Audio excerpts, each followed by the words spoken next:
Filming yourself may not always be convenient, but a lot of times it is a reality. So in this video, I'm going to give you 5 things you can do that will not only help your solo projects be more engaging and cinematic, but will also make them easier to film. So the first thing is to get a variety of angles when you are out filming. The hard thing about being a solo creator is that your shots are always still. So the thing you can do to make up for that is just get a lot of different angles to keep the video interesting. If the camera stays on 1 or 2 different angles for the whole video, and it's not really going to be interesting at all. But when you do this, you're going to want to make sure to cover all the bases. Get your establishing shot, which is a wide shot, and then your medium shots, your close-up shots, all that, just to make the video more immersive and make the viewer feel like they're actually there instead of feeling distant and not actually like they're in the moment.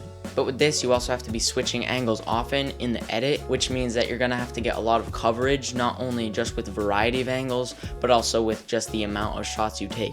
And it's not always easy and it might take longer, but trust me, you're going to be more happy when you edit the video and you don't accidentally run into a problem because you have no more clips to use. Now, my second tip and thing you can do to make your solo projects better is actually to get a variety of focal lengths. Focal lengths don't only bring the viewer further away or closer to you, but they also change the mood of the shot. There's a difference between someone being fully in frame with an 18mm lens and then someone being fully in frame with a 100mm lens. Otherwise, most people would only have one lens and they move closer or further away from the subject. So you're going to want to make sure you capture a lot of these. Use a wide angle lens, of course, for your wide shots, and then when you get closer up, you can switch it up, maybe like 50mm you could use, or even sometimes 100mm. And the good thing about having longer focal length lenses is then you can stack things in front of the camera as layers to your shot so it has more depth. Really, whatever you do, just make sure that the focal lengths you use put the viewer in the moment and don't take them out of it.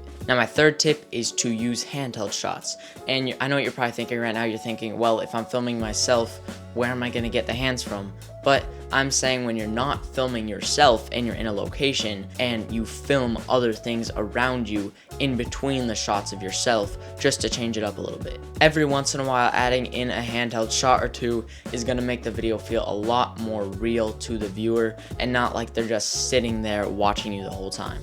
Now, these could even be shots of the location around you, the people around you, wildlife, or even just using it as kind of like a POV style shot.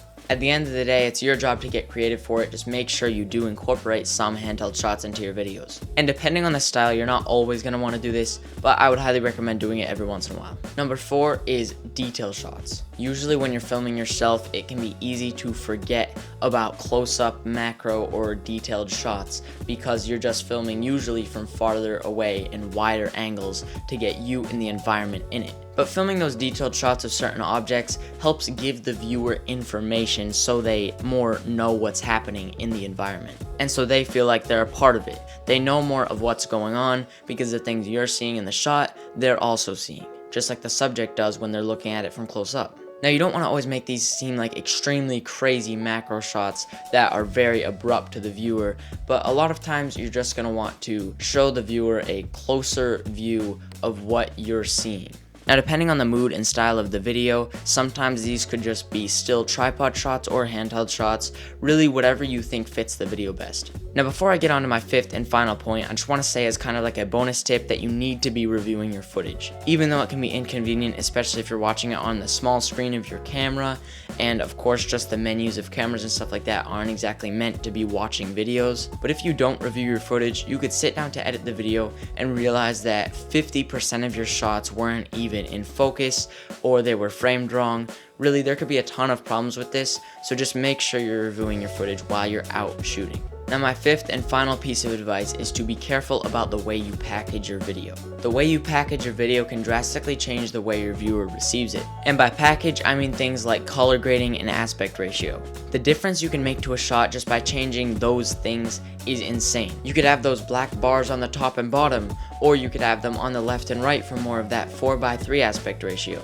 Really, it doesn't matter how you package your video as long as you package it according to the way you want your viewer to receive it. The mood of a video can change so much just by aspect ratio and color grading that you need to be paying careful attention to these things. Those 2 things along with music are probably the 3 most impactful ways to change the mood of your video. So just make sure to take time with that and to keep it in mind. Because after all, the packaging of your video is even more important when you're filming yourself by yourself. I hope these tips helped you a little bit and you'll at least consider using a couple of these in your next video. Thanks for watching, and I'll see you in the next one.